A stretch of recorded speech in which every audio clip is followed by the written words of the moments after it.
ጤና ይስጥልኝ የተከበራችሁ ተመልካቾቻችን እንደምን አድራችኋል? የዕለተ እሁድ ዜና ሙዳይ ተጀምሯል። ነጻነት ደጉ ነኝ። አብራችሁን ቆዩ።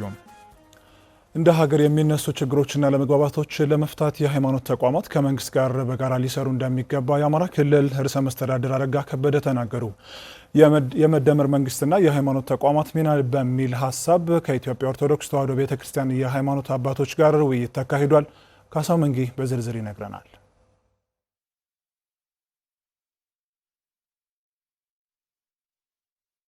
እንደ ሀገር ያጋጠሙ ያሉ ችግሮችን ለመፍታት በመንግስትና በሃይማኖት ተቋማት መካከል ስለሚኖረው ትብብርና የሃይማኖት ተቋማት ሰላምን ለማጽናት በሚኖራቸው ሚና ዙሪያ የመደመር መንግስትና የሃይማኖት ተቋማት ሚና በሚል መሪ ሀሳብ ከኢትዮጵያ ኦርቶዶክስ ተዋሕዶ ቤተክርስቲያን አባቶች ጋር ነው ውይይት የተደረገው። የአማራ ክልል ሰላምና ጸጥታ ቢሮ ኃላፊ ዶክተር እሸቱ የሱፍ በዚህ ወቅት እንዳሉት ውይይቱ እያጋጠሙ ያሉ ችግሮችን ለመፍታትና በሃይማኖት ተቋማትና በመንግስት መካከል የሚታዩ ጉድለቶችን በማረም በትብብር ለመስራት ታላሚ ያደረገ መሆኑን ገልጸዋል። ውይይታችን በመንግስትና በኦርቶዶክስ ተዋሕዶ ቤተክርስቲያን መካከል ሊኖር ስለሚገባው ግንኙነት የምንመክርበት፣ ያጋጠሙን ተግዳሮቶችና የመሻገሪያ መንገዶችን የምንቀይስበት፣ የገጠመንን የሰላም ስብራት የምናክምበት፣ የወደፊት ዕጣ ፈንታችን የምንወስንበት ጊዜ ነው። አሁን ያለንበት ጊዜ በአንድነትና በፍቅር በመቆም ሰላምን ለማጽናት በጋራ የምንሰራበት ነው ሲሉም ዶክተር እሸቱ ገልጸዋል። ያለንበት ጊዜ ከመለያየት ወደ አንድነት፣ ከጥላቻ ወደ ፍቅር፣ ከግጭት ወደ ስምምነት፣ ከመኮራረፍ ወደ ስምምነት መምጣት ያለበት ወሳኝ ምዕራፍ ላይ እንገኛለን። ታሪካዊ ጠላቶቻችን ደካማ ጎናችንን ተጠቅመው ስምምነት፣ አንድነት ጠፍቶ በልማት ወደ ኋላ እንድንቀር ከውስጣችን ባንዳዎችን እየመለመሉ እያስታጠቁ ወደማያባራ ግጭት ውስጥ እያስገቡን ይገኛሉ። በመድረኩ መልእክት ያስተላለፉት የአማራ ክልል ርዕሰ መስተዳድር አቶ አረጋ ከበደ የኢትዮጵያ ኦርቶዶክስ ተዋሕዶ ቤተክርስቲያን ለሰላምና አንድነት ጉልህ ሚና ያላትና በሀገረ መንግስት ግንባታ ሂደትም የማይተካ ሚና የተወጣች መሆኑን ገልጸዋል። ሁላችሁም እንደምታውቁት ቤተ እምነቶች በተለይም ደግሞ የኢትዮጵያ ኦርቶዶክስ ተዋሕዶ ቤተክርስቲያን በሰላምና ለአንድነት ለማህበራዊ መረጋጋት ከጥንት ጀምሮ በኢትዮጵያን ዘንድ ከፍተኛ ስራ በመስራት የምትታወቅ ቤተክርስቲያን ናት። ከዛ በተጨማሪም ምናልባትም በቀደመው ዘመን ከመንግስት ወይም ከስርዓተ መንግስታት በላይ ለሀገር ምስረታና ግንባታ ኢትዮጵያውያን ስለ ሀገራቸው የጋራ ራዕይ እንዲይዙ በማድረግ በኩል ከፍተኛ አስተዋጽኦ ያደረገች ቤተክርስቲያን ናት። የኢትዮጵያ ኦርቶዶክስ ተዋሕዶ ቤተክርስቲያን ታሪክን በመስራትና በመጠበቅ እንዲሁም መልካም ስነ ምግባር በግለሰብና በማህበረሰብ ዘንድ እንዲገነባ ጉልህ አበርክቶ እንዳላትም ርዕሰ መስተዳድሩ ገልጸዋል። ታሪክን በመስራት ታሪክን በመጠበቅ ቅርስን እና እሴትን እንደዚሁም ደግሞ መልካም ምግባርን እና ስነ ምግባርን በግለሰብ በማህበረሰብ በአጠቃላይ በኢትዮጵያን ዘንድ እንዲዳብር እንዲገነባ ያደረገች ቤተክርስቲያን ናት። የሀገራችንን ሰላም እንዲዳብር በማድረግ እንዲዘልቅ በማድረግ ልማት እንዲጸና በማድረግ ቤተክርስቲያኒቷም የልማት ምሳሌ በመሆን ከፍተኛ አስተዋጽኦ እያበረከተች ቆይታለች። አሁንም እያደረገች ትገኛለች። እንደ ሀገር ብሎም እንደ ክልል እያጋጠሙ ያሉ ችግሮችን ለመፍታት ታዲያ የሃይማኖት ተቋማት ከመንግስት ጋር በጋራ ሊሰሩ እንደሚገባም ነው ርዕሰ መስተዳድሩ የገለጹት። መንግስትና የሃይማኖት ተቋማት የየራሳቸው ተለያይነት በስርዓታቸው በአሰራር ቢኖርም የጋራ ጉዳዮች የጋራ ፍላጎት ያላቸው ናቸው። ይሄም በሀገራቸው የጋራ ፍላጎት አላቸው፣ በህዝባቸው የጋራ ፍላጎት አላቸው። ህዝባቸውን በሚያስተሳስሩ በሰላም ጉዳዮች ላይ በልማት ጉዳዮች ላይ የጋራ አጀንዳዎች አሏቸው። ሃይማኖት አባቶች ትውልዱን በስነ ምግባር በማነጽ ለሀገር ግንባታና ለዘላቂ ሰላም ያላቸውን የማይተካ ሚና በሚገባ መወጣት እንዳለባቸውም ተመላክቷል። የሀገርን ሰላምና ሉዓላዊነት ለማስከበር የሃይማኖት አባቶች የድርሻቸውን እንዲወጡ በብልጽግና ፓርቲ የደሴ ቅርንጫፍ ጽሕፈት ቤት ገለጸ። ቅርንጫፍ ጽሕፈት ቤቱ ለሰላም ዘብ እንቆማለን፣ የልማት አርበኛ እንሆናለን በሚል መሪ ሀሳብ ከሃይማኖት አባቶች ጋር በወቅታዊ የሰላም ጉዳዮች ዙሪያ ምክክር አካሂዷል። ሀበሻንን ላይ በዝርዝር ይነግረናል።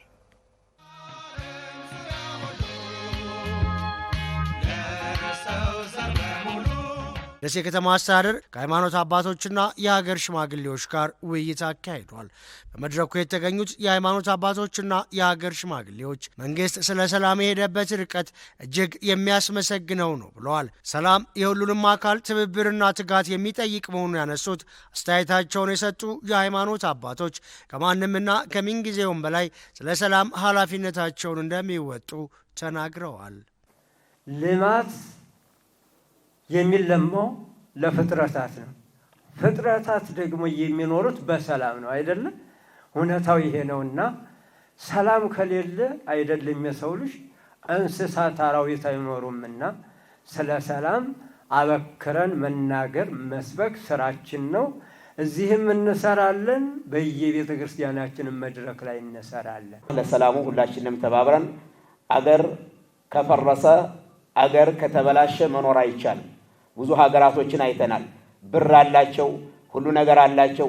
ነገር ግን ዳቦ ገዝተው እንኳን መጠቀም የማይችልበት ሁኔታ ነበረ። ሰላም ስለፈረሰና መገዳደል መጨፋጨፍ ስለነበረ ማለት ነው። ሁሉ ጊዜ ጠላት መከፋፈል ነው የሚፈልገው። በብሔር መከፋፈል፣ በሃይማኖት መከፋፈል፣ የተለያየ አጀንዳዎችን ማቀበል ነው የመጨረሻም አጀንዳ ሆኖ ሲደረግ የነበረው። እስከ ቅርብ ጊዜ ድረስ በተለይ በሃይማኖት በኩል የተለያየ አቋም እንዲያዝ የሚንጸባረቁ በማህበራዊ ሚዲያ የሚተላለፉ አደገኛ መርዝ መልእክቶች አሉ። እነዛን ዲፌንድ ማድረግ ያለብን እኛው ነን። ሰላምን ለመጠበቅ የውስጥ አንድነት መሰረታዊ ነገር ነው ያሉት የደሴ ከተማ ሰላምና ጸጥታ መምሪያ ኃላፊ ኮማንደር ሰይድ አሊ፣ ለዚህም የሃይማኖት አባቶችና የሀገር ሽማግሌዎች የማህበረሰቡን አንድነትና አብሮነት ማጠናከር ድርሻቸው የጎላ መሆኑን አንስተዋል። ከአካባቢ አመራር ጋር ከአካባቢ ሰዎች ጋር መንደር ጎጥ ሳንለይ በጋራ መስራት ይጠበቃል። ጽንፈኛው የሚያደርገውን ተግባር ማውገዝ ይጠበቃል። በተለይ ከሃይማኖት አባቶች የጧትም የምሽትም የቀንም ጾለት ስርዓት መጀመር ያለበት ስለ ሰላም ነው። ጥሪ ማቅረብ ይሻላል። መንግስት የሰላም አማራጮችን ተግባራዊ ያደረገ ነው ያሉት በብልጽግና ፓርቲ የደሴ ከተማ ቅርንጫፍ ጽሕፈት ቤት ኃላፊ አቶ አሸናፊ አለማየሁ ይህንኑ አጠናክሮ ይቀጥላል ብለዋል። ሁሉም ቤተ እምነቶች ስለ ሰላም ከተስማማችሁ እዚህ ሀገር ላይ የሚኖረው ዜጋ ወይ ሙስሊም ነው ወይ ፕሮቴስታንት ነው ወይ ኦርቶዶክስ ነው። ከዛ ውጭ ምንድነው በእኔ እምነት ውስጥ በሆነ አባት ውስጥ በሆነ ቤተ እምነት ውስጥ ያለ ተኳሽ ካለ ሊፈቀድለት አይገባም። የሆነ ቤተ እምነትን ጥላ አድርጎ የሚተኩስ ሎጂስቲክ የሚያቀብል መረጃ የሚያቀብል ህዝብን የሚያደራጅ ለአመስ ለጥፋት ካለ ቤተ እምነቷ ከሰላም አንፃር ካስተምሮ አንፃር ይጻረራል፣ ተገቢ አይደለም ማለት አለባት።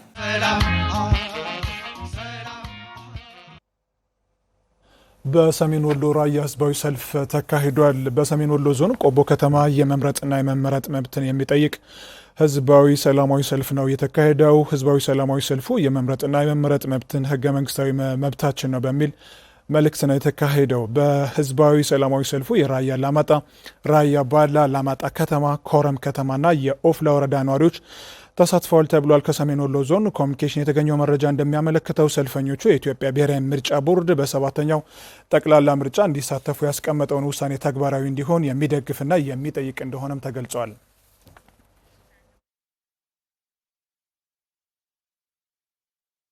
ሰባተኛው ጠቅላላ ምርጫ በሰላማዊ መንገድ እንዲጠናቀቅ የበኩላቸውን ድርሻ እንደሚወጡ በአማራ ክልል በወልቃይት ጠገዴ ሰቲት ሁመራ ዞን የአደባባይ ከተማ ነዋሪዎች ተናገሩ።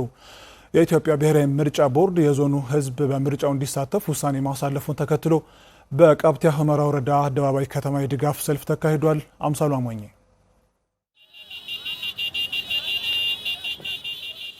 የወልቃይት ጠገዴ ህዝብ በአካባቢው ተፈጥሮ በነበረው የጸጥታ ችግር ምክንያት በስድስተኛው ሀገራዊ ምርጫ ሳይሳተፍ መቅረቱ ይታወሳል። ይሁን እንጂ አሁን ላይ በአካባቢው አስተማማኝ ሰላም በመኖሩና ህዝቡ በሰባተኛው ጠቅላላ ምርጫ እንዲሳተፍ በመወሰኑ የራሱን ተወካዮች በመምረጥ አካባቢውን ማልማት የሚችልበት እድል መፈጠሩን የሰልፉ ተሳታፊዎች ገልጸዋል። ምርጫው በሰላም እንዲጠናቀቅም ኃላፊነታቸውን እንደሚወጡ አረጋግጠዋል። ምርጫ ከመረጥን ማንነታችን ከተመለሰልን ባጀት ይለቀቅልናል። እኛም እንደፈለግን በባጀታችን ብዙ ልማቶችን ማልማት እንችላለን ብዬ አስባለሁ። እንድንመርጥ የተፈቀደልን ያለውን ጉዳይ በጣም አመሰግናለሁ። ከፍተኛ ፍላጎት ነው ያለን ምርጫውን ለማከናወን በምንጠይቀው መሰረት በሁሉም ነገር ልንሳተፍ በጣም ከፍተኛ ፍላጎት ነው ያለን። በዲሞክራሲ የመጣ ሰው ከጎኑ ዘብ ቆመን አንዲት ነገርን ፍንጭ ሳትፈጠር በሰላማዊ መረጣችን እንደሚካሄድ እኛ በጉጉት እየጠበቅን ነው። የወልቃይት ጠገዴ አማራ ህዝብ ትግል ለፍትህና እኩልነት መረጋገጥ የቆሙ ኢትዮጵያውያን ሁሉ ሊደግፉት የሚገባ ነው ያሉት ደግሞ የቃብትያ ሁመራ ወረዳ ብልጽግና ፓርቲ ጽህፈት ቤት ፖለቲካ ዘርፍ ኃላፊ አቶ ይደግ ጠጌነህ ናቸው። ለህብረተሰባዊ አንድነት ፍትህና እኩልነት መረጋገጥ የቆሙ ኢትዮጵያውያን ሁሉ ሊደግፉት የሚገባ ትግል ነው።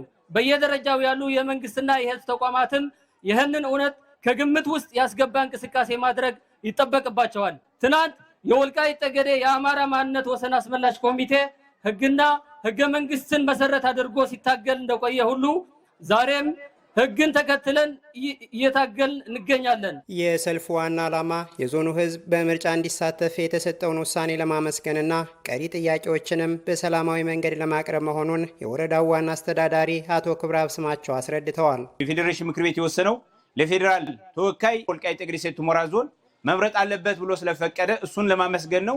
ሁለተኛ ደግሞ የቀረን ደግሞ የክልል ምክር ቤት ተወካይ ስለሚያስፈልገን እሱን ለመጠየቅ ነው። የቀረን ለመጠየቅ የተደረገልንም ለማመስገን ነው የወጣ ነው። እንደ ህዝብ በሁሉም ወረዳዎች ሰልፍ እየተደረገ ነው የሚገኙ።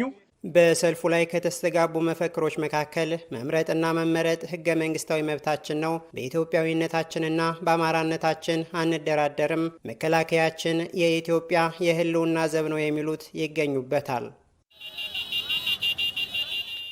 በመጪው ግንቦት ወር የሚካሄደው 7ኛው አጠቃላይ ምርጫ ሰላማዊ ሆኖ እንዲጠናቀቅ የበኩላቸውን ሚና እንደሚወጡ በሰቆጣ ወረዳ የሐሙሲት ከተማ ነዋሪዎች ተናገሩ። አረጋውያንና አካል ጉዳተኞች ያለምንም እንግልት ድምጻቸውን መስጠት እንዲችሉ ምቹ ሁኔታ እንደሚፈጠር ጭምር የሰቆጣ ወረዳ አስተዳደር አስታውቋል። ደጀን ታምሩ ተጨማሪ ያለው።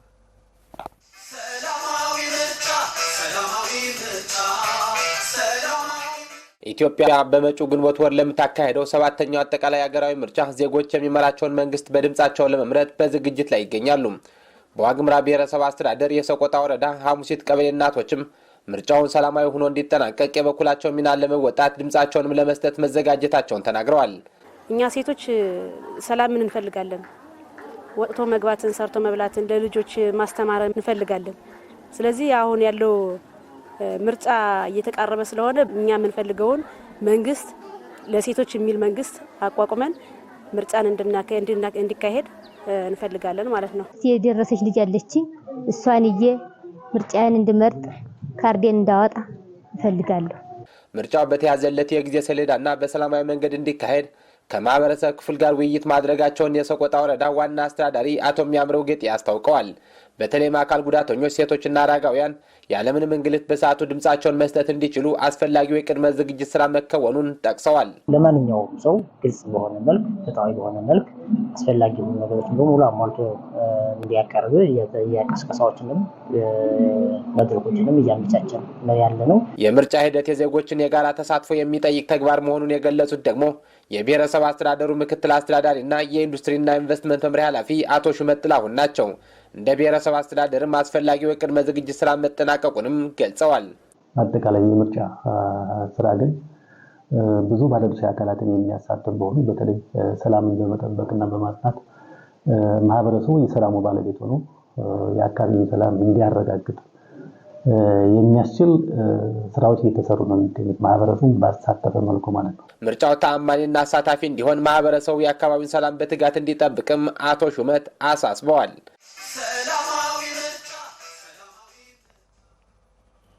ለሴቶች የተቀናጀ ድጋፍ መደረጉ በተሰማሩበት የልማት ዘርፍ ተጠቃሚ እንዳደረጋቸው በባህር ዳር ዙሪያ ወረዳ ያነጋገርናቸው ስራ ፈጣሪ ሴቶች ገልጸዋል። የሰሜን ጎጃም ዞን ሴቶች ወጣቶችና ማህበራዊ ጉዳይ መምሪያ ዓለም አቀፍ የሴቶች ቀንን በተለያዩ ዝግጅቶች አከብሯል። አሻግሬ መንገሻ በሰሜን ጎጃም ዞን በባህር ዳር ዙሪያ ወረዳ ሮቢት ባታ ቀበሌ ነዋሪ ነች። የተሰማራችበት የልማት ዘርፍ ዶሮ እርባታ ነው። በ200 ዶሮዎች ስራዋን ጀምራ አሁን ላይ 7000 ዶሮዎችን አድርሳለች። በዘርፉ የተሰማራችው አዲስ ያራገው ይህንኑ ታረጋግጣለች። በ2010 ነው የጀመርኩኝ ስራው ማለት ነው። ከዛ በኋላ እያዩ እነሱም ያው አንዳንድ ስልጠና ሌላ ድጋፍ ባይኖርም ስልጠና ምናምን ያደርጉልናል። ከዛ አንጻር ስናየው አንዳንድ ተሞክሮም ሳይ እንደዚህ በስፋት ሳይ ከገቢያቸው አንጻርም ከምንም ሳይ እኔም ያለውን ነገር እያስፋፋው መጣውኝ እንደዚህ ማለት ነው። ከ200 እስከ 7000 ማለት ነው። የዶሮ እርባታ አዋጭ መሆኑን የገለጸችው አዲስ ያራገው ሌሎች ሴቶችም በዘርፉ ከተሰማሩ መለወጥ ይችላሉ ነው ያለችው። የዶሮ ስራ በጣም አሪፍ ነው። ስራው አንደኛ ያው ቤት ለቤት እንሰራው ነገር ነው እና ለወደፊቱ ሴቶች ሌላ ስራ ፍለጋ ምን ሌላ ነገር ከሚሉ እንደዚህ እንደኔ ዶሮን መርጠው በስራው ተሰማርተው ቢሰሩ ደስ ይለኛል። ሌላዋ የሮቢት ባታ ቀበሌ ነዋሪ የሆነችው ወይዘሮ ምጥን ተፈራ በልማት ህብረት በመደራጀት በአመጋገብ በቁጠባና በጤና አያያዝ ውጤታማ እየሆኑ መምጣታቸውን ገልጻለች። አትክልት የጓሯችን አልምተን ካሮት፣ ሰላጣ፣ ቀይ ስር ይህን ስንመገብ አበሻ ጎመን ይህን ከተመገብነ አንዲት ነፍሰ ጡር ሴት ጀመረች ጀምራ ካረገዘች ጀምራ ያን መከታተል አለባት። ምክንያቱም ልጁ ሲረገዝ ከማህፀኗ ንቁና ታታሪ ይሆናል። የሰሜን ጎጃም ዞን የሴቶች ቀን ሲያከብር ከመድረክ ስብሰባ ባለፈ ሴቶች በማህበራዊና ኢኮኖሚያዊ ተሳትፎ ያላቸው ሚና በመስክ በመገኘት አረጋግጠዋል። የዞኑ ሴቶች ወጣቶችና ማህበራዊ ጉዳይ መምሪያ ኃላፊ ወይዘሮ በቀለች መልካሙ የሴቶችን ሁለንተናዊ ተጠቃሚነት ለማረጋገጥ በተከናወኑ ተግባራት የተሻለ ውጤት መመዝገቡን አስረድተዋል። ሴቶች የልማት ህብረት የሰሩትንና በፕሮጀክት የተሰራውን ተግባራት በጉብኝት እንዲከበር ተደርጓል። በሴቶች ተሰርተው የመጡ ድሎችን ማስቀጠልና የሴቶችን ተሳትፎ ተጠቃሚነት ላይ ያሉ ማነቆዎችን በመፍታት ቀጣይ የዞናችን ሴቶች ብልጽግና ለማረጋገጥ ነው። የባህር ዳር ዙሪያ ወረዳ አስተዳዳሪ አቶ ተመስገን ደጋረገ ሴቶች በልማት ከሚያደርጉት ተሳትፎ ባለፈ በሰላም ግንባታ ስራውም የላቀ ሚና እየተወጡ መሆናቸውን አስረድተዋል። በሰላም እሴት ግንባታ ስራዎቻችን ላይ ደግሞ የሴቶች ተሳትፎ በጣም ትልቅ ነው። ስለዚህ ይህንን መሰረት ያደረገ ሴት በተገቢ መንገድ መስራት ከቻለ ሰላም ማረጋገጥ ይችላል። ሴቶች በተገቢ መንገድ በኢኮኖሚ መስራት ከተቻለ አሁንም ሰፊ የሆነ ስራ መስራት እንደምንችል ማረጋገጣችን እዚሁ ቀበሌ ነው። በአማራ ክልል ምክር ቤት የማህበራዊ ዘርፍ አማካሪ ወይዘሮ ሰብለወርቅ አስማማው በሴቶች ሁለንተናዊ ስራ እንቅስቃሴ የሰሜን ጎጃም ዞን የተሻለ አፈጻጸም ያሳየ መሆኑን ገልጸው በሮቢት ባታ ቀበሌ የተገኘውን ተሞክሮም ወደ ሌሎቹ ማስፋት ይገባል ብለዋል። ባህር ዳር ዙሪያ በ2017 አፈጻጸም በ2018 የግማሽ ዓመት አፈጻጸምም የተሻሉ ከተባሉ ወረዳዎች ውስጥ ነው ማለት ነው። ባህር ዳር ዙሪያ ከባህር ዳር ዙሪያ ውስጥ ደግሞ ሁለንተናዊ በሆነ የልማትም የሰላምም አጠቃላይ የመልካም አስተዳደር የስራ እንቅስቃሴዎች ይች ሮቢት ቀበሌ ሞዴል ከሚባሉት ቀበሌዎች ውስጥ አንዷ እንደሆነች አይተናል። ዛሬም በአካል ያረጋገጥ ነው ይሄውን ነው ማለት ነው። በዓለም አቀፍ ደረጃ ለ115ኛ ጊዜ በሀገሪቱ ደግሞ ለ50ኛ ጊዜ የተከበረውን የሴቶች ቀን በማስመልከት በሴቶች የተሰሩ የልማት ተግባራት ተጎብኝተዋል። ከጉብኝቱ በኋላም የመድረክ ውይይት ተካሂዷል። ተመልካቾቻችን አብራችሁን ስላላችሁ ከልብ ነው የምናመሰግነው። ሴቶች በቤተሰብና በማህበር ተደራጅተው ገቢያቸውን እንዲያሳድጉ ከብድር አገልግሎት በተጨማሪ የክህሎት ስልጠና እንዲያገኙ እየተሰራ መሆኑን የስራና ክህሎት ሚኒስትር ዴኤታ ወይዘሮ ነቢያ መሐመድ ገለጹ። በባህር ዳር ከተማ በተለያዩ የስራ ዘርፎች ተሰማርተው ለውጥ እያስመዘገቡ የሚገኙ ሴቶች ለከተማዋ ብቻ ሳይሆን ለሀገር ኢኮኖሚ ትልቅ አስተዋጽኦ እያበረከቱ እንደሚገኙ ተናግረዋል። አዲሱ ተስፋዬ ሴቶች በፖለቲካ ዘርፍ ከሚያሳዩት የአመራርነት ተሳትፎ በተጨማሪም በአንድ ሀገር የኢኮኖሚ ዘርፍም ሀብት በማመንጨት ረገድ አርአያ እየሆኑ መጥተዋል። በተለይም በከተማ ግብርና ዘርፍና በተለያዩ የገቢ ማስገኛ ዘርፎች በመሰማራት ከራሳቸው አልፈው ለሌሎች የስራ ዕድል እየፈጠሩ ይገኛሉ። በባህር ዳር ከተማ በቡድንና በተናጥል ስራ በመፍጠር ገቢ እያመነጩ የሚገኙ ሴቶች የስራ እንቅስቃሴያቸው በፌዴራልና በክልል ሴት አመራሮች ተጎብኝቷል። በባህር ዳር ከተማ በባልትና በከተማ ጥምር ግብርና እንዲሁም በአልባሳት ዘርፍ የተሰማሩ ሴቶች ከራሳቸው አልፈው ለበርካታ ሴቶች የስራ ዕድል በመፍጠር ውጤት እያመጣን ነው ብለዋል። የሰራሁት ያለው አሁን የባቄላ ክክ፣ የአተር ክክ፣ የጓያና የሽምብራ ክኮችን ነው የማመርተው። ገብታችሁ እንደጎበኛችሁት በርካታ ሰዎች በጥራት እየሰሩና እያመረቱ ነው የሚገኙት። አሁን ላይ ያው በስነ ስርዓት እየሰራው እገኛለሁ። አሁን ላይ የተሻለ ምርት ነው እያመረቱት ያለው። የተቀናጀ ግብርና ስንሰራ አንዱ ለአንዱ ተመጋጋቢ ነው። አሳልነ የአሳዎችን እያደለብነ ወደ ካፌ እያመጣነ ለምግብነት የምግብ ዋስትናን እያስጠበቅነ ለህብረተሰቡም እንደዚሁ እየወጣ ላይቭ ላይ ህብረተሰቡ እያየ የሚፈልገውን እያስመዘነ እየወሰደ ነው። ሴቶች ከውስጣቸው ያለውን የስራ አቅም ወደ ገንዘብ መቀየር ከቻሉ ለራሳቸውን ብቻም ሳይሆን ለሀገር ኢኮኖሚ በማመንጨት ትልቅ አስተዋጽኦ ማበርከት እንደሚችሉ ተናግረዋል። ሴት ልጅ የወንድ እጅ መጠበቅ የለባትም፣ የማንም እጅ መጠበቅ የላትም። ራሷ ሰርታ የራሷ የሆነ ገቢ ማግኘት አለባት። ይህን የምትሰማ ሴት እህቴ ምንም ማድረግ ትችላለች። ልጅ ማሳደግም ትችላለች፣ ባሏን መንከባከብም ትችላለች፣ ቤተሰቦቿን እየተንከባከበች ወጣ ግን ደግሞ ገንዘብ ማምረት ኢኮኖሚዋን ማሳደግ ትችላለች። የአማራ ክልል ሴቶች ወጣቶችና ማህበራዊ ጉዳይ ቢሮ ምክትል ኃላፊ ወይዘሮ ዝና ጌታቸው ሴቶች በተለያዩ አደረጃጀቶች በመሆን ስራ በመፍጠር የኢኮኖሚ አቅማቸውን በማሳደግ ትልቅ ለውጥ እያስመዘገቡ እንደሚገኙ ገልጸዋል። እርስ በርስ በመደጋገፍ ቤት ውስጥ የሚገጥማቸውን ችግር የጋራ አድርጎ በመፍታት ረገድ በእነዚህ አደረጃጀቶች በየሰፈሩ የልማት ህብረቶች አሉ። በእነዚህ ተደራጅተው በራሳቸው መፍትሄ የሚያፈልቁበት አቅጣጫዎችን የሚያስቀምጡበት ችግር ሲገጥማቸው ደግሞ የሚፈቱባቸው አደረጃጀቶች ናቸው። በርካታ በክልላችን ከልማት ህብረት ተነስተው ወደ ህብረት ስራ ማህበር ያደጉ በርካታ የልማት ህብረቶችም አሉ። የስራና ክህሎት ሚኒስቴር የሴቶችን ኢኮኖሚያዊ ተጠቃሚነት ለማረጋገጥ የቤተሰብ ቢዝነስና የማህበረሰብ ቢዝነስ የተባሉ አዲስ የኢኮኖሚ አሰራሮችን በመዘርጋት ሴቶች የስራ ፈጠራ አቅማቸውን እንዲያሳድጉ እየሰራ መሆኑን የስራና ክህሎት ሚኒስትር ዴታ ነቢያ መሐመድ ገልጸዋል።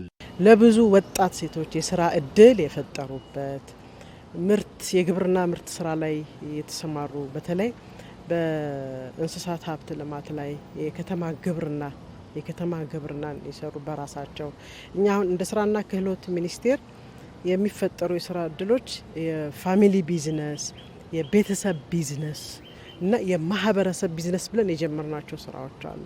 ሁለቱንም አይቻለሁ። የፋሚሊ ቢዝነስ በቤተሰብ አንድ ላይ ሆነው መሬት ከቤተሰባቸው ሆኖ ሌሎች ነገሮች ደግሞ ከመንግስት ድጋፍ አግኝተው የራሳቸውን ኢኮኖሚ የሚያሳድጉበት የራሳቸውን ስራ እድል ፈጥረው የሚንቀሳቀሱበትን ይህንን ስራ አይቻለሁ። አዲስ የተጀመረ ባህል ነው። ይሄ ደግሞ በጣም እንዲሰፋ የምንፈልገው ነው። ሴቶች የቁጠባ አቅማቸውን እንዲያሳድጉ የብድር አገልግሎትና የገበያ ትስስር ችግሮችን ሊቀረፍላቸው እንደሚገባም ተጠይቋል። የሴቶች ተጠቃሚነትን በዘላቂነት ለማሳደግ ሴቶች ለሰላም ያላቸውን አበርክቶ በመጠቀም በጫካ ያሉ ወንድሞች ወደ ሰላም እንዲመለሱና ችግሮች በውይይት እንዲፈቱ መስራት አለባቸው አሉ የአማራ ሚዲያ ኮርፖሬሽን ምክትል ስራ አስፈጻሚ ህሊና መብራቱ። በሰሜን ሸዋ ዞን አንጎለላ ጣራ ወረዳ የዓለም አቀፍ የሴቶች ቀንን አስመልክቶ በህብረትና በተናጠል በተለያዩ የስራ ዘርፎች ተሰማርተው ውጤታማ የሆኑ አመራሮች የሚገኙበት ቀበሌዎች ጉብኝት ተካሂዷል። ወንዲፍረው ዘውዴ ዓለም አቀፍ የሴቶች ቀንን አስመልክቶ በሰሜን ሸዋ ዞን አንጎለላና ጣራ ወረዳ የማጠቃለያ መርሃ ግብር ተካሂዷል። በመርሃ ግብሩ ከዝቅተኛ የኑሮ ደረጃ ተነስተው ህይወታቸውን የቀየሩ ሴቶችም ተጎብኝተዋል። አሶሳ ሰራውን ደረቅ እንጀራ በረሃ ማለት ነው። ደረቅ እንጀራ ሸጥ ነበረ፣ ሻይ ቡና ሁሉ ነገር ማለት። ከዛ እዚህ መጣሁኝ፣ ይሄን ቤት ሰራው። እዚህ ሲመጣ ደግሞ ላሞች እርባታ ልሞክር ብዬ መጣሁ። 3 ላሞች አሉኝ። እነዚህ ላሞች ወደ 1 ሚሊዮን ምናምን ብር ፈጅቶብኛል። በፊት እንዳልኩ ምንም ነገር የለንም ነበር። አሁን ይኸው ተጓሮ አትክልት ሁሉ ነገር የአትክልት አይነት የሌለን ነገር የለም። ያው አካባቢ ፍራፍሬ ስለማይበቅል ብቻ እንጂ ሌላ አትክልት የሚበቅለው አትክልት ሁሉ ደጃችን ነው። ከደጃችን ቆርጠን በልተን እንዲያውም ተርፎን እንሸጣለን። ዶሮ እያረባን ነው። ይኸው ዶሮቹ የእንቁላል ዶሮች ናቸው።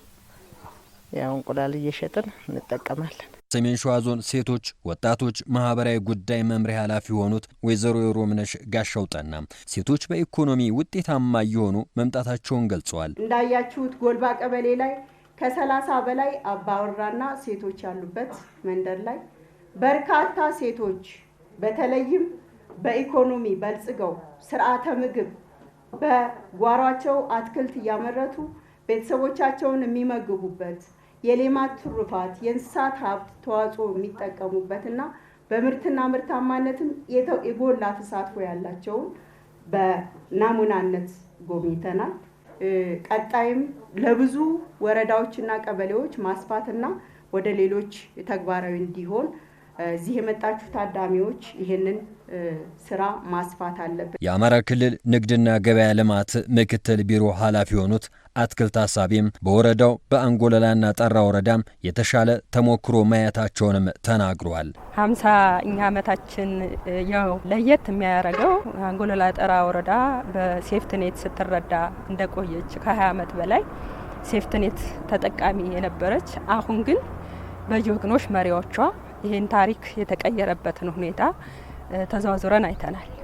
በተለይ በኢኮኖሚ ተጠቃሚ የሆኑ ሴቶች የኑሮ ደረጃቸውን አሻሽለው ቤት አያያዛቸው አጠቃላይ ኢኮኖሚያቸውን የሚመሩበት ስኪል እና እውቀት በጣም የሚገርም ነው። የአማራ ሚዲያ ኮርፖሬሽን ምክትል ስራ አስፈጻሚ የሆኑት ህሊና መብራቱ ሴቶች ለሰላም ያላቸውን አበርክቶ መጠቀም አለባቸውም ብለዋል። በጫካ ያሉ ወንድሞች ወደ ሰላም፣ ወደ ድርድር፣ ወደ ውይይት እንዲመጡ ችግርን፣ ሀሳብን በምርጫ እንዲፈታ በማድረግ በኩል ሴቶች ትልቅ ሚና አለን። መምከር እንችላለን፣ በጡቴ ማለት እንችላለን።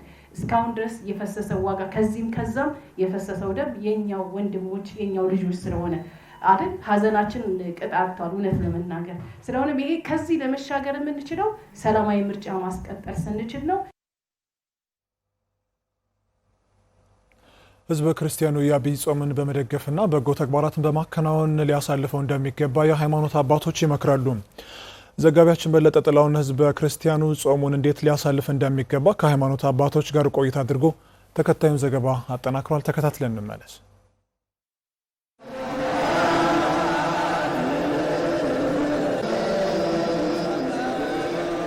በኢትዮጵያ ኦርቶዶክስ ተዋሕዶ ቤተክርስቲያን እምነት ተከታዮች ዘንድ በየዓመቱ የሚጾመው አብይ ጾም በዚህ ዓመትም ከየካቲት 9 ቀን 2018 ዓ.ም ጀምሮ እስከ ሚያዝያ 3 ቀን 2018 ዓ.ም ለ55 ቀን ያህል ይጾማል።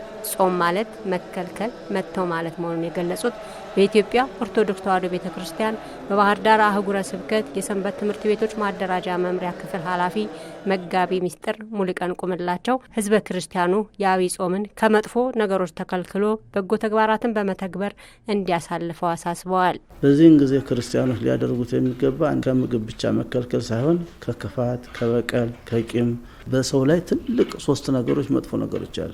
ስስት፣ ትዕቢት እና ንዋይ ገንዘብ መውደድ። እነዚህ ሰውን ከሰውነት የሚያወጡ ናቸው። ከነዚህ ተከልክሎ በአጠቃላይ ድሆችን የምንረዳበት ነፍስ የምትጎለብትበት ስጋ የሚደክምበት ነው። የነፍስ ስራ የምንሰራበት በአጠቃላይ ይህ ጾም ነው። አሁን በመጾም ላይ ያለው አብይ ጾም የተሟላ እንዲሆን ህዝበ ክርስቲያኑ ከመጾም ባለፈ የተቸገሩትን በመደገፍና በመርዳት እንዲያሳልፈውም መጋቢ ሚስጥር መልእክት አስተላልፈዋል። አሁን ትልቁ ነገር በዋናነት መረዳዳት ነው። ድሆችን መርዳት፣ ጠዋት ለቁርሳችን የነበረውን ለድሆች መስጠት፣ በጎረቤታችን ማን ነው የተጎዳው እዚህ መጠን ከማስቀደሳችን በፊት እነዚያን ሰፈር የተጎዱትን ሰዎች አንስተን ነው መምጣት ያለብን። እንዲያ ሲሆን ጾሙ የተሟላ ይሆናል ማለት ነው። ህዝበ ክርስቲያኑን ጾም ሰይጣን ድል የሚነሳበት የነፍስ መዳኛ መሆኑን ተረድቶ በአግባቡ በመጾምና በጎ ተግባራትን በመፈጸም አምላኩን እንዲማጸንም መልእክት አስተላልፈዋል። ጾም የሰይጣን ማባረሪያ ነው። ጸሎት የሰይጣን ማሸነፊያ ነው። ይህንን ተረድተን ህዝበ ክርስቲያኑ ዛሬ እኛን እያተራመሰን ያለን ሰይጣን ልናሸንፈው የምንችለው በጾም መሆኑን ተረድተን ጾሙ የተሟላ እንዲሆን ደግሞ በፍቅር በአንድነት ብንጾመው ትናንትና የነነዌን ሀገር ከጥፋት ያዳነ እግዚአብሔር ዛሬ እኛ ሀገራችንም ተጥፋት ሊያድንልን ይችላል። የትናንትናው እግዚአብሔር ዛሬም አለ። ትናንትና ያስተማሩት ነቢያት በእነሱ ትክ የተተኩት መምህራን አሉ። መጽሐፍ ቅዱሱ ያው ነው የምንማረውና ስንጾም የጾሙን ስርዓት አሟልተን ከጾም ከጥፋት እንድናለን፣ ቤተ ክርስቲያናችን እንጠብቃለን፣ ልጆቻችን በሰላም እንዲያርጉ እናደርጋለን እና ህዝበ ክርስቲያኑ የጾሙን ዓላማ አውቆ እንዲጾም ነው መልእክቴን ማስተላለፍ። አብይ ጾም ኢየሱስ ክርስቶስ ራሱ ጾሞ ክርስቲያኖች እንዲጾሙት ያደረገበት ታላቅ ጾም በመሆኑ ሁሉም ክርስቲያን በአግባቡ እንዲጾመውም መጋቢ ምስጢር ሙሉቀን መክረዋል። ህዝበ ሙስሊሙ የረመዳን ጾምን በጎ ተግባርን በመፈጸም እንዲያሳልፍ የሃይማኖት አባቶች መልእክት አስተላለፉ። የረመዳን ጾም ከየካቲት 11 ቀን ጀምሮ 2018 ዓ.ም ለ30 ቀናት እንደሚጾም ተገልጿል። ለበለጠ ጥላውን ዘገባ ቴዎድሮስ ድሎ። በህዝበ ሙስሊሙ ዘንድ በየዓመቱ የሚጾመው የረመዳን ጾም በዚህ ዓመትም ከየካቲት 11 ቀን 2018 ዓ.ም ጀምሮ ለ30 ቀናት ይጾማል። ጾሙ ህዝበ ሙስሊሙ ትዕግስትን የሚላበስበት፣ በጎ ተግባራትን በማከናወን ከፈጣሪው ጋር የሚገናኝበት ጾምና የሚጾመው ወር የተከበረ ወር መሆኑን የገለጹት የአማራ ክልል እስልምና ጉዳዮች ከፍተኛ ምክር ቤት ዋና ጸሐፊ አቶ አህመድ ካሳ ህዝበ ሙስሊሙ በተለያየ ምክንያት ለችግር የተጋለጡ የህብረተሰብ ክፍሎች ማድ በማጋራትና ከጎናቸው በመቆም ጾሙን እንዲያሳልፈው መልእክት አስተላልፈዋል። በሰላም እጦትና በተለያዩ ምክንያቶች ለሚሰቃዩ ወንድም እህቶች፣ እናትና አባቶች፣ ህፃናትና ምስኪኖች፣ አይታሞች እንዲሁም አቅመ ደካሞች ለሆኑት ማዘን፣ ማዕዳችንን ማጋራት፣ ከጎናቸው መሆናችንን በተግባር እናሳያቸው። አሁን በዓለማችን በሀገራችንና በክልላችን እየታየ ያለው ችግር እንዲቀረፍ ህዝበ ሙስሊሙ ድዋ በማድረግ ፈጣሪውን እንዲጠይቅ ዋና ጸሐፊው መክረዋል። በሀገራችንና በክልላችን እንዲሁም በመላው የሰው ዘር ሰላም ይሆን ዘንድ አንዲትም ደቂቃ ያለ ዱዓ እንዳታሳልፉ። ዱዓ ምድርን ከዓለማቱ ጌታ አላህ ጋር የሚያስተሳስር ብቸኛ መንገድ ነው። እኛ ፈላጊዎች፣ እርሱ ደግሞ ብቸኛ አድራጊ ነው።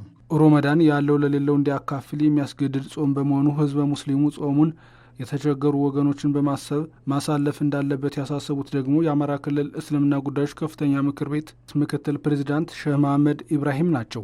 ረመዳን ድሃዎች፣ ሁልጊዜ የሚጠሙ ሁልጊዜ የሚራቡትን ሰዎች እንድናስብ የሚያስገድደን የጾም ስርዓት ነው።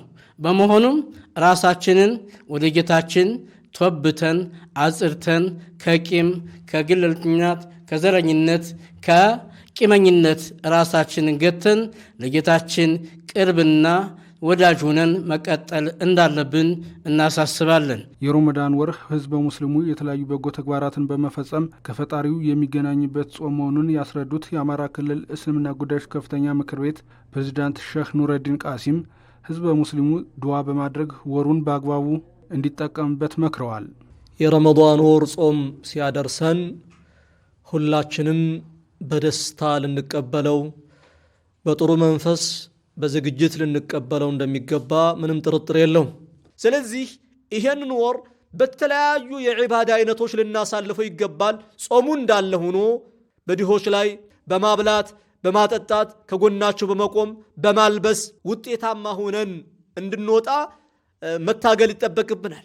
ህዝበ ሙስሊሙ ቁርአኑ የሚያዘዘውን በመፈጸም ታላቁን የረመዳን ጾም ሊያሳልፈው እንደሚገባም የሃይማኖት አባቶቹ መልእክት አስተላልፈዋል። የተከበራችሁ ተመልካቾቻችን የሰዓቱ ዜና በዚሁ አበቃ። መልካም ለተወዲው ይሁንላችሁ።